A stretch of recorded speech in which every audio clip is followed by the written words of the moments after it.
Yeah, that's wild, man. I had no idea you and Tupac did a song. Like, how was that like, yo? Yeah, You I and was Tupac. cool. I didn't know y'all was cool, man. I mean, I only met him one time through Freddie Fox. We had did a song together. Fox, it was featuring Freddie Fox, who was on Flavor Unit at the time. And Fox had a real good relationship with Pac. I just put up some posted footage of us at a show with Pac. I was on stage with him that I had forgot about. But he was cool as hell. That was the only time we really was in person together. He was in the studio for a couple of hours, man. It was kicking it. Him and Stretch, rest in peace to Stretch. It was dope. You know, so he went and killed the verse. I mean, killed his verse quick. Like, I don't know if he had it already written or he read it and he just got up there and killed that shit fast. He was with Alamo from the Brand Nubians, Stretch, rest in peace, from the Live Squad, and his brother Mo Preem. And it was me and Freddie Fox, and the song was called Killer. It's on YouTube. You can listen, you can hear it. It's called Killer.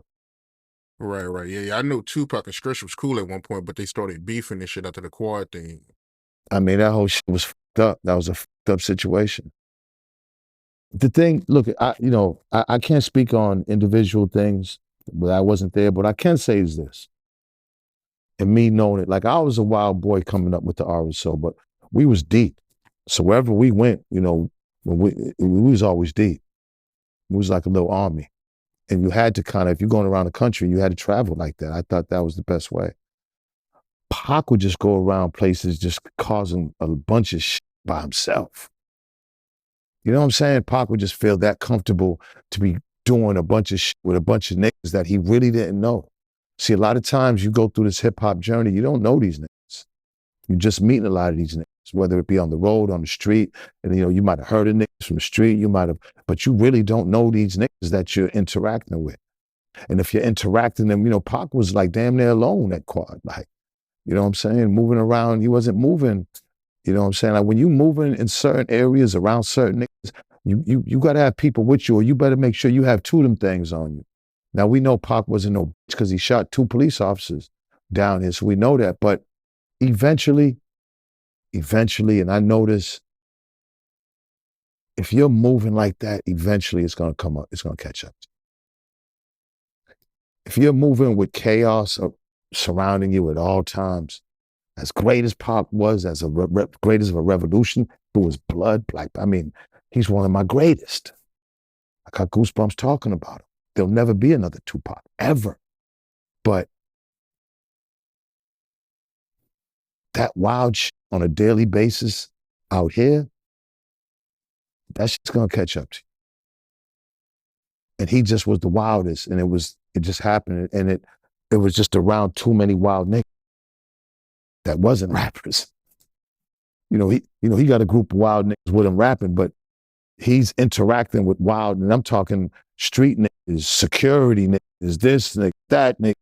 It's you know what I mean? It's a lot. You're exposing yourself to a lot of different energies. Eventually, that shit's gonna catch up to you. That's just how the story goes. I've been around it my whole life. I still thank God I'm here, all the situations I've been through. Like I done been shot a few times. I done been through near-death situations a few times.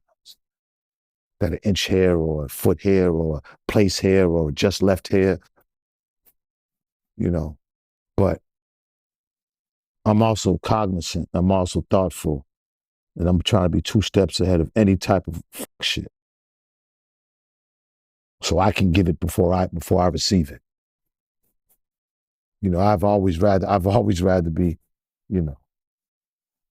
judged by 12 than carried by 6. That you have to have that mentality. You got to strike first in incidences or take yourself out the equation, either or. You got to outthink niggas. It's not always about the physical and the brute and the guns. Life is a thinking man's game. You got to outthink niggas to survive out here. It just can't be from this. Got to be both. Yeah, speaking of that, you got shot by your nephew, right? Yeah. How does that happen, yo? I mean, going to my mother's funeral, hood money family You know what I'm saying? Our family's been broken down over 400 years of slavery. This is what the results of families are. You have to watch your back for your family, and And you take the most bullshit from your family than you do strangers. Go figure. You know what I'm saying? It was unfortunate. It was at a time that my mother was being buried. But, you know, I survived it. Life goes on. Bro, he shot you at a funeral, bro? That's On the way, it was on the highway, on a procession. But, you know, he didn't go to jail.